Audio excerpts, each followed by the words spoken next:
Good morning, you guys. I am live this morning on Facebook and Instagram, depending on where you're watching. Um, I want you guys to take a look and think about how many hours of sleep you got last night. What time did you go to bed? And what time did you wake up? Today, we're going to be talking about sleep and the importance of sleep and also how to get a good night's sleep. So personally thinking back, I went to bed around 10:30, and I actually got up at 5:15 in the morning this morning, which usually I don't get up that early, but sometimes I do. But that gives me about 7 hours. So for young adults aged 18 to 24, as well as adults aged 25 to 64, you need 7 to 9 hours of sleep. And chances are you're probably on the lower end of that. So personally, I know I function very well with lots of sleep, anywhere from 7 to 8 to 9 hours for me is my sweet spot. And that is right in the zone, 7 to 9 hours. Lack of sleep increases the risk for obesity, heart disease, other infections, tons of things, but there's also a ton of benefits that you can get from sleeping enough and getting enough sleep. So I'm just going to go over that. First, it helps your body repair itself. So basically your body has protein molecules, which are the building blocks of your cells. And when you are sleeping, those protein molecules are rebuilding and repairing themselves.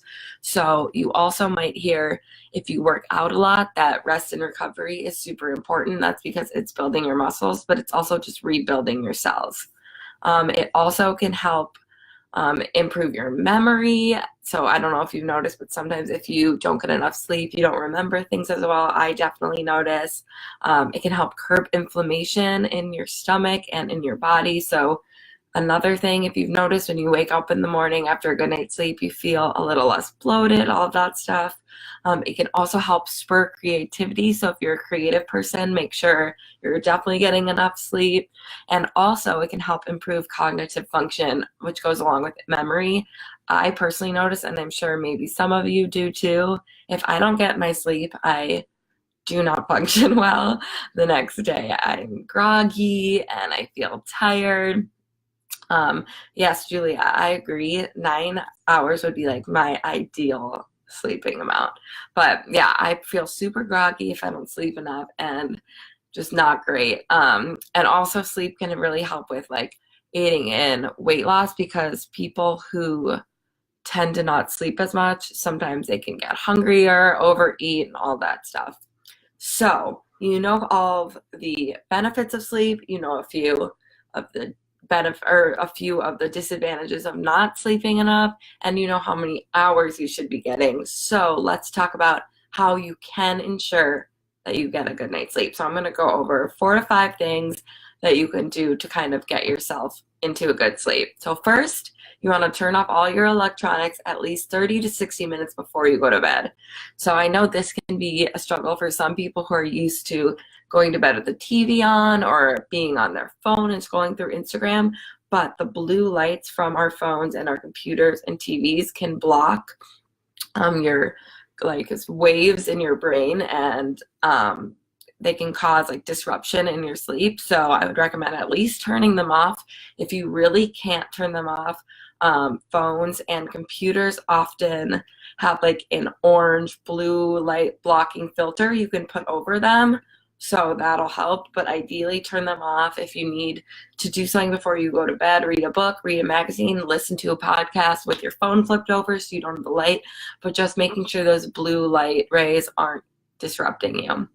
The next thing I'm going to say is to sleep in a completely dark room. So if you have lights or windows coming in, shut them, get black sun blocking, black curtains, blackout curtains.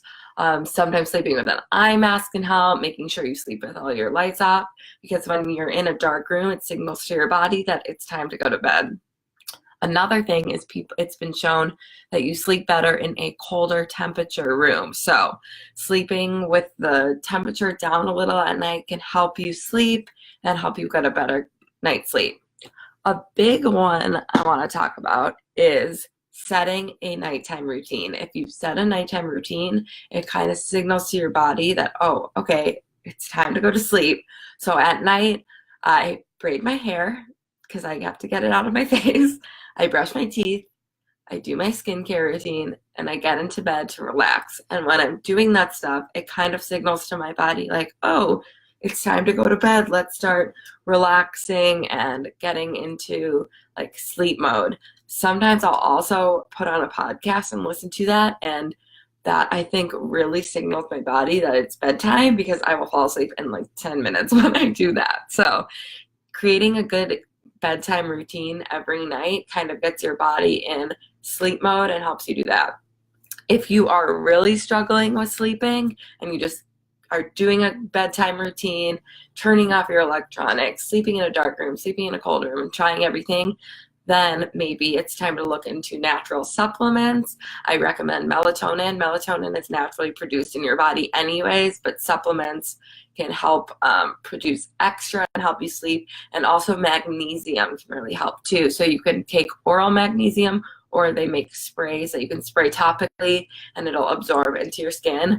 Most of us are deficient in magnesium, and so when you take it, it kind of helps relax your body, helps sleep, and magnesium also has a ton of other benefits I won't get into, but it can help with sleep.